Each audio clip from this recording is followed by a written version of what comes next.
인생을 살아가면서 여러분 많은 꿈을 꾸시죠? 그 꿈 때문에 혹시 고통당해 보신 적 있으십니까? 보통 어떨 때 꿈을 꾸는데 고통을 당할까? 그러니까 꿈을 꾸는 게 왜 그것이 고통당할 만한 이유가 되겠어요? 근데 보통 꿈이 일반적인 꿈보다 많이 차이가 날 때 사람들이 비웃고 조롱하죠. 공격합니다. 허황되다고 말하죠. 하나님께서 주시는 그런 꿈은 인간들이 볼 때에는 좀 약간 허황된 것 같아요. 그러나 그런 꿈들이 성경을 보면 말씀대로 이루어지는 것을 우리가 보게 된다는 것이죠. 많은 사람들이 역사 가운데서 보면 많은 사람들이 불가능을 가능으로 만든 그런 사람들이 있었던 것을 우리가 봅니다. 비단 성경에 나와 있는 인물들이 아니더라 할지라도 많은 인물들이 어려움 가운데에서 그 어려움을 딛고 위대한 인물들이 된 것을 봅니다. 오늘 여기 성경에는요, 요셉이라는 한 인물이 나오는데 그 인물도 꿈을 꾸는 사람이었지만 그는 그 꿈 때문에 형들에게 조롱을 받고 큰 고난을 당했던 것을 우리가 보게 됩니다. 이 꿈이라는 것은요, 특히 하나님이 주신 꿈은 바로 이러한 속성이 있다는 거예요. 하나님이 주신 꿈을 받을 때는 누구나 다 고통을 당한다는 것입니다. 그러니까 다른 이유가 있어서가 아니라 꿈을 가졌기 때문에 당하는 고통이 있다는 거예요. 꿈을 가졌기 때문에 울어야 할 그런 많은 시간이 있고요. 꿈을 가졌기 때문에 좀 미쳤구나라는 소리를 듣게 된다는 것이죠. 하지만 그럴 때일수록 우리는 어떻게 되겠습니까? 꿈을 더욱더 붙잡아야 될 줄로 믿습니다. 왜냐하면 이와 같은 꿈을 꾸는 사람들은 항상 공격을 당하게끔 되어 있다는 것이죠. 아브라함에게도 꿈이 있었다는 거예요. 하나님께서는 그 꿈을 다시금 상기시켜 주셨는데 그때 그의 나이가 99세였다는 거예요. 도무지 사람들이 그 이야기를 듣고 어떻게 행동했겠습니까? 비웃었을 것입니다. 하지만 그 꿈이 아브라함에게 처음 주어진 꿈은 아니었고요. 하나님께서 그를 부르셨을 때 그의 나이 75세 때 그는 큰 꿈을 갖고 여기까지 왔다는 것이죠. 그 마음속에는 하늘의 별과 같은 바다의 모래와 같은 그런 무수한 그런 자녀들, 후손들이 자신을 바라보는 그런 눈동자를 보았던 것을 우리가 알 수가 있었습니다. 자, 그런데 문제는 뭡니까? 여전히 자녀가 없었다. 아직도 자녀가 없었다. 우리가 믿음을 가지고 꿈을 가지고 나가는데 가장 힘든 게 뭐예요? 그래서 그 결과가 있어? 라고 물어볼 때 너 어떻게 해결됐어? 라고 말했어. 시간이 많이 흘렀음에도 불구하고 여전히 그 꿈이 그냥 꿈으로만 머물러 있었을 때 그럴 때 우리는 가장 힘들고 공격을 당할 수밖에 없다는 것이죠. 아브라함도 꿈꾸는 사람이었기 때문에 그러나 그 꿈이 여기까지 이루어지지 않았기 때문에 아브라함 주변에 많은 사람들은 그를 조롱했을 것입니다. 그러나 우리가 분명하게 알아야 될 것은 스스로가 만든 꿈, 스스로가 자기 스스로가 발견한 그런 꿈은 그거는 개꿈으로 끝날 수가 있어요. 하지만 하나님의 말씀으로 말미암아서 우리에게 주어진 꿈이 있다면 그 꿈은 반드시 이루어진다는 것입니다. 바로 그 하나님의 말씀에 우리의 인생을 거는 사람에게 진정한 소망이 있음을 오늘 아브라함은 보여주고 있다는 겁니다. 오늘 본문 우리가 읽었던 말씀 가운데 1절 말씀을 다시 한번 보겠습니다. 야훼께서 말씀하신 대로 사라를 돌보셨고 야훼께서 말씀하신 대로 사라에게 행하셨으며 여기서 공통적으로 나오는 말이 있어요. 뭐죠? 야훼께서 말씀하신 대로 하나님께서 말씀하신 대로 행하셨다는 거예요. 하나님께서 말씀하신 대로 돌보셨다고 그렇게 말씀하고 있습니다. 어떻게 아브라함이 100세가 되는 나이에 사라가 90세가 되는 그 나이에 아브라함의 말대로 따지면 사라에게는 이미 그 더 이상 아이를 가질 수 없는 그런 상태였다는 거예요. 이미 모든 그런 여성으로서의 그런 생명이 다 끊긴 그런 상황이었음에도 불구하고 아브라함이 그 나이에 자녀를 가질 수 있었던 것은 무엇 때문이다? 하나님이 말씀하셨기 때문이다. 하나님께서 그렇게 하겠다고 말씀하셨기 때문입니다. 우리가 창세기 18장 10절에서 하나님께서 아브라함을 찾아오셔서 뭐라고 말씀하셨습니까? 이렇게 말하죠. 그가 이르시되 내년 이맘때 내가 반드시 내게로 돌아오리니 내 안에 사라에게 아들이 있으리라 하시니, 하나님께서 이제는 아예 뚜렷하게 기한을 정해주셨어요. 내년 이맘때에 내 안에 사라에게 아들이 있을 것이다. 여러분, 그 말씀대로 오늘 본문에서는 뭐라고 말합니까? 하나님께서 행하셨다라고 그렇게 말씀하고 있는 거예요. 무슨 말입니까? 하나님의 말씀은 반드시 이루어진다는 거예요.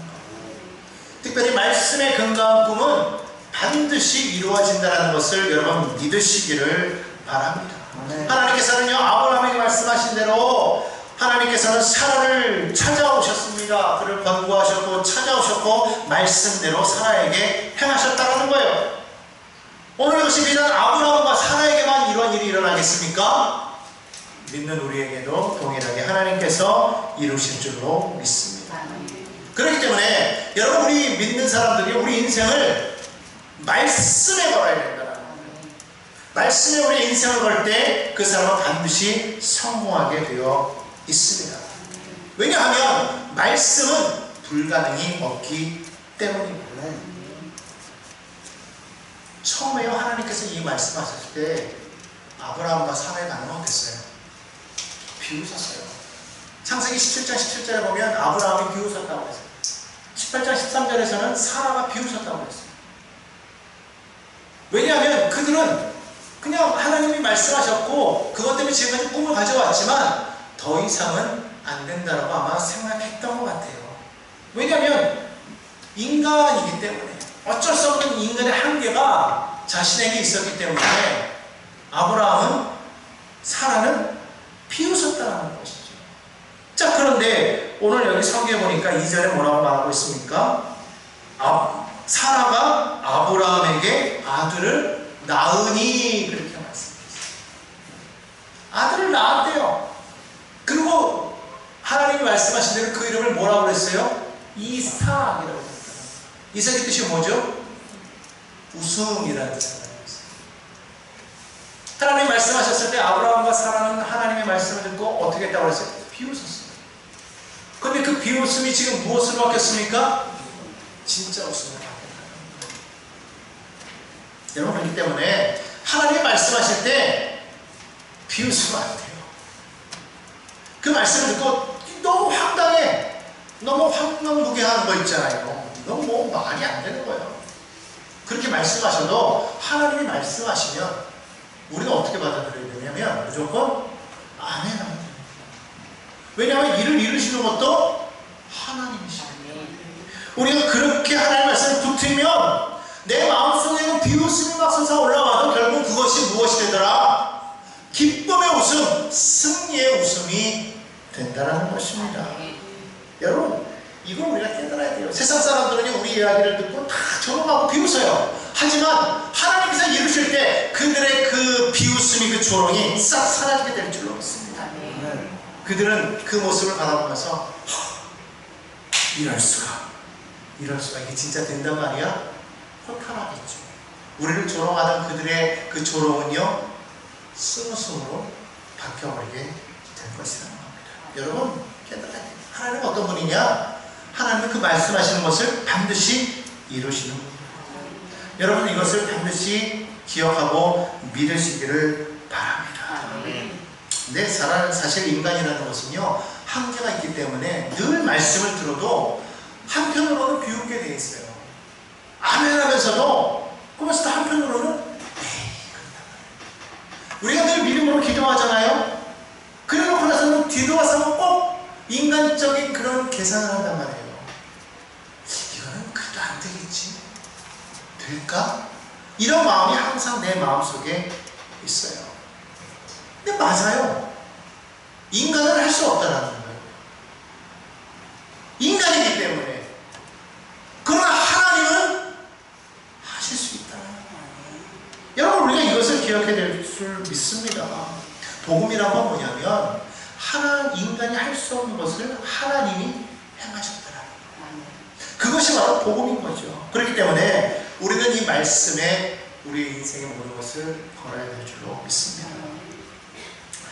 성경에 보면요, 누가복음에 보면 제자들이 예수님께 물어볼 때가 있었어요.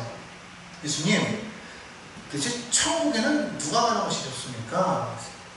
왜냐면 그 부자 청년이 와가지고 어떻게 해야 영생을 얻을 수 있겠습니까? 그랬을 때 모든 것을 다 버리고 오라고 그러니까 낙심하여 가잖아요. 근데 주님께서 뭐라고 하셨어요? 부자가 천국에 들어가는 것이 낙타가 바늘귀로 들어가는 것보다 어렵다. 그러니까 쉽게 말하면 낙타가 바늘귀로 들어가는 게 더 쉽다, 이렇게 말씀하셨단 말이에요. 그러니까 제가 듣고서는 그럼 예수님 도대체 누가 천국에 갈 수 있습니까? 어떠세요? 왜 이런 말을 했냐면 당시 유대인들에게는 부자는 하나님께 복을 받은 사람이라고 생각했다는 거예요. 그래서 그가 하나님 앞에 의롭다 인정함을 받아서 복을 받은 사람만이 부자가 될 수 있다고 그렇게 생각했기 때문에 그런 사람도 하나님의 나라에 들어가는 것이 이처럼 어렵다면 그런데 우리 같은 사람은 어떻게 하나님 나라에 들어갈 수가 있겠습니까? 라고 그렇게 질문을 한 거예요. 근데 예수님께서 뭐라고 말씀하시냐면 이렇게 말씀하시는 거예요. 사람으로는 할 수 없지만 하나님으로서는 다 하실 수 있느니라. 사람은 할 수 없다라는 거예요. 사람의 힘과 능력으로 하나님 나라에 들어갈 수 있습니까? 안 된다는 거예요. 그러나 하나님으로는 할 수 있다. 그것이 뭐예요? 복음이죠. 예수 그리스도를 통하여서 우리는 누구라도 하나님 나라에 들어갈 수가 있다고 말씀하고 있습니다. 그렇기 때문에 오늘 여러분 우리가 이것을 기억해야 되는 거예요. 그렇습니다. 사람은 할 수 없어요. 우리가 하나님께 주신 그런 말씀과 그런 꿈을 받았을 때 도대체 내가 이것을 어떻게 이룰 수가 있을까? 의심되고 염려할 수 있겠지만 하나님을 믿으면 하나님이 말씀하신 거라면 반드시 됩니다. 따라합시다. 사람은 할 수 없지만 하나님은 하실 수 있습니다. 어떻게 우리가 그걸 알아요? 십자가. 예수 그리스도의 십자가를 통해서 우리는 그것을 아는 거예요. 우리는 어느 누구도 우리 자신의 능력으로는 하나님 나라에 들어갈 수가 없지만 그리스도 예수를 통하여서는 우리가 하나님 나라에 들어가게 되는 줄로 믿습니다. 그렇기 때문에 우리가 예수 그리스도의 그 십자가의 능력을 의지하면 우리는 모든 것을 다 할 수 있게 되는 줄로 믿습니다. 여러분, 그렇기 때문에 우리는 날마다 예수의 십자가를 바라봐야 돼요. 십자가가 없는 우리는 아무것도 아닌 것이죠. 십자가가 우리 가운데 있을 때 불가능해 보이는 것이 가능하게 돼요. 그래서 십자가가 우리 안에 있을 때 우리의 불가능은 하나님의 가능으로 바뀌게 되는 줄로 믿으시기를 바랍니다. 그게 믿음이라는 거예요. 할 수 있거든요. 무슨 말이냐? 믿는 자에게는 능히 하지 못할 것이 없느니라. 그러므로 여러분, 우리가 이 아브라함을 통해서 하나님께서 이 100세의 그 어려운 나이에 자녀를 주셨던 것처럼 사람의 생각으로서는 정말 이것이 될까 했는데 하나님이 말씀하시니까 되네? 그러므로 우리는 내 시각으로 바라봐서는 안 되겠구나. 하나님의 시각으로 바라봐야 되겠구나. 어떻게 해요? 하나님이 하시면 된다. 하나님이 하시면 된다. 열왕기하에 보면은요, 이 아람이 사마리아 성을 이렇게 포위하는 그런 이야기가 나옵니다. 7장에 보니까요, 사마리아 성이 아람 군대에서 포위를 당해가지고 어느 누구도 왕래를 할 수가 없는 거예요. 안에 식량이 다 떨어졌습니다. 많은 사람들이 굶어 죽어가고 있어요. 아주 처참한 그런 상황이 되었습니다. 바로 그때였습니다. 하나님께서 엘리사를 통해서 선포하시는 말씀이 있었어요. 열왕기하 7장 1절 말씀입니다. 엘리사가 이르되 야훼 말씀을 들을지어다. 야훼께서 이르시되 내일 이맘때에 사마리아 성문에서 고운 밀가루 한 스아를 한 세겔로 매매하고 보리 두 스아를 한 세겔로 매매하리라 하셨느니라. 여러분, 이것을 쉽게 오늘날로 따지면 지금 요즘에 쌀 한 가마가 얼마예요? 한 20kg가 지금 한 싸야 5만원, 6만원 하잖아요. 그러니까 30만 원? 그죠? 30만 원 이상 되는 거예요. 한 가마 정도 되려면. 그런데 그거를 1,000원에 판대요. 우와! 누구라도 사먹을 수 있게. 한 가마를 1,000원에 판다고요. 지금 그 얘기인 거예요. 무슨 말이냐면 갑자기 내일 값이 뚝 떨어진다는 거예요. 여러분 이게 믿어지십니까? 그러니까 어느 한 장관이 나와가지고 이렇게 얘기하는 거예요. 2절에 보니까요. 그때에 왕이 그의 손에 의지하는 자 곧 한 장관이, 왕이 의지하는 장관이 하나님의 사람에게 대답하여 이르되 이렇게 말합니다. 야훼께서 하늘에 창을 내신들 어찌 이런 일이 있으리요. 야훼께서 하늘에 창을 내신들 어찌 이런 일이 있으리요. 그때 엘리사가 이렇게 얘기하죠. 이르되 내가 네 눈으로 보리라. 그러나 너는 믿지 못하였기 때문에 너는 그것을 먹지 못하리라. 어떻게 되었을까요? 다음날 되니까요 정말로 쌀 가격이 뚝 떨어져 버렸어요. 왜냐면 아람은 다 포위를 없애고 도망가버렸거든요. 백성들이요 난리가 났습니다. 그리고 막 뛰쳐나가는 바람에 그만 그것을 막으려던 이 장관이 백성들에게 밟혀가지고 죽고 말았어요. 말씀대로 되었습니다. 쌀값은 진짜 뚝 떨어졌는데 그 장관은 믿지 못함으로 먹지 못하고 죽임을 당하고 말았다는 거예요. 무슨 말입니까? 하늘이 들쩍나도 이것은 도저히 있을 수 없어. 이런 말을 해서는 안 된다는 거예요. 하나님이 말씀하시면 무조건 아멘. 인간의 생각으로 인간의 눈으로 이건 도무지 불가능한 일이라고 생각할지라도 하나님이 말씀하시면 무조건 아멘. 하늘이 뚝쭉 나도 이건 무조건 아멘.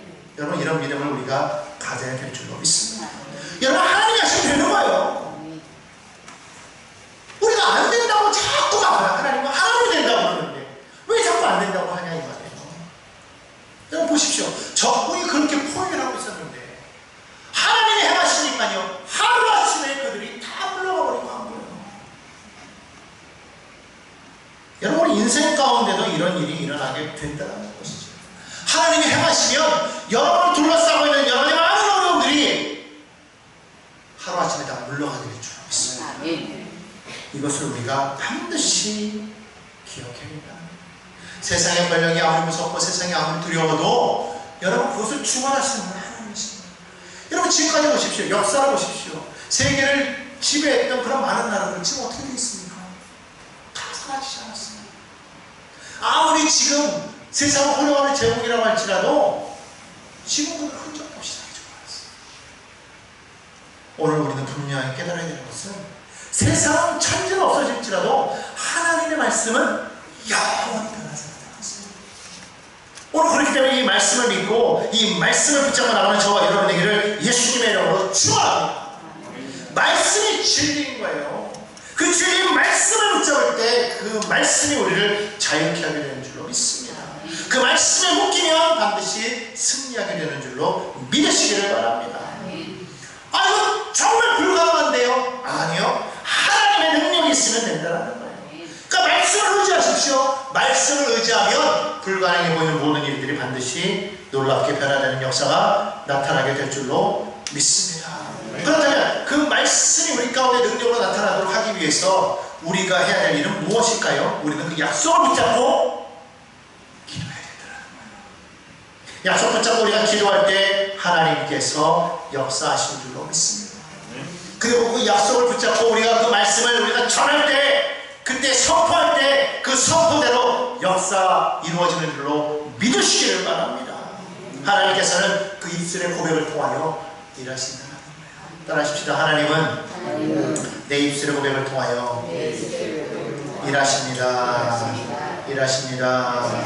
아멘. 아멘. 그렇기 때문에 여러분 우리의 신앙은요 말대로 되는 거예요. 우리가 믿은 대로 우리가 고백한 대로 되는 줄로 믿으시기를 바랍니다. 그래서요, 신앙생활은 하는 게 아니에요. 그럼 뭘까요? 신앙생활은 되어지는 겁니다. 신앙생활은 되는 거예요. 따라서 신앙생활은 하는 게 아닙니다. 신앙생활은 되는 것입니다. 왜요? 하나님이 일하시기 때문에. 하나님이 일하시기 때문에 믿으면 내 믿음대로 될지어다. 내 믿음대로 네가 하나가 아니에요. 그렇게 살아가 아니에요. 내 믿음대로 될지어다. 아멘. 아멘. 그러므로 내가 하려고 자꾸 하지 마십시오. 내가 하려고 하면 안 돼요. 그러나 말씀 믿고 믿음대로 순종하면 누가? 하나님께서 이루어 주시는 것을 믿으시기를 바랍니다. 이것이 믿음의 원리예요. 이것이 복음의 원리인 줄로 믿습니다. 자, 그렇다면 우리가 받은 그 복음을요, 우리가 나와서 전해야 때 전하는 것도 마찬가지예요. 전하는 것도 우리가 막 가가지고 사람들한테 어떤 이런저런 방법을 가지고 막 예수 믿으세요 막 전도하고 막 그러면 내가 막 여러 가지 많은 방법을 동원해가지고 그 사람에게 뭐 감동을 주고 막 이러면 그 사람이 예수를 믿을까요? 아니에요. 그냥 우리 뭐만 하면 되냐면요, 선포하기만 합니다. 믿지 않는 사람 있어? 예수 믿어야 돼. 예수 믿어야 구원받아. 예수님이 우리의 삶의 주인이셔. 예수 믿어야 소망이 있고, 예수 믿어야 천국 가, 예수 믿어야 구원받아, 예수 믿어야 복 있는 사람들. 여러분, 이거 우리가 전하기만 하면요, 그러면 그 말씀, 그 선포된 그 메시지가요, 그게 일하기 시작해요. 무엇이 일한다고요? 말씀이 일한다. 무엇이 일한다고요? 말씀이 일한다. 한번 크게 따라하세요. 말씀이랍니다. 말씀이라는 거예요. 내가 하는 게 아니라. 근데 우리는 누가 하려고 해요? 내가 하는 거예요. 어떻게든 저 사람을 전도해야지. 그러니까 안 되면 막 낙심하고 실망하고 막 겁내요. 아니, 그냥 우리 전하기만 하면 돼요. 와보라. 나머지는 하나님이 일하시고. 믿으십니까? 우리는 그렇기 때문에 하나님의 말씀에 우리는 순종하며 그 말씀의 인생을 걸고 나아가시기를 간절히 소망합니다. 여러분, 세상이 할 수 있는 것은 아무것도 없어요. 우리가 할 수 있는 건 아무것도 없어요. 이를 이루시는 것은 하나님밖에 없는 것을 믿으시기 바랍니다. 말씀만이 우리를 새롭게 창조하고 우리의 심령을 새롭게 변화시킬 수가 있어요. 여러분, 우리가 근데 이걸 몰라서 못하는 게 아니죠? 몰라서 못하는 게, 여러분 기뻐하라고 그랬어요. 기뻐해야 된다는 거 몰라요? 알아요? 알아요? 근데 왜 안 기뻐해요? 안 되는 거야, 내 힘으로는. 뭐 기쁨이 생기라 기뻐할 수 있지. 내 힘으로 안 되는 거예요. 기쁨은요, 하나님이 주시는 선물인 거예요. 여러분, 평안하라고 그러잖아요. 샬롬 우리 안녕하십니까 그러잖아요. 이 가운데서 혹시 평안해지기 싫은 사람? 나는 평안이 싫어. 언제나 두려웠으면 좋겠고 불안했으면 좋겠어. 아니잖아요. 다 평안해지고 싶으시죠? 근데 왜 맨날 불안해하세요? 왜 평안하지 않아요?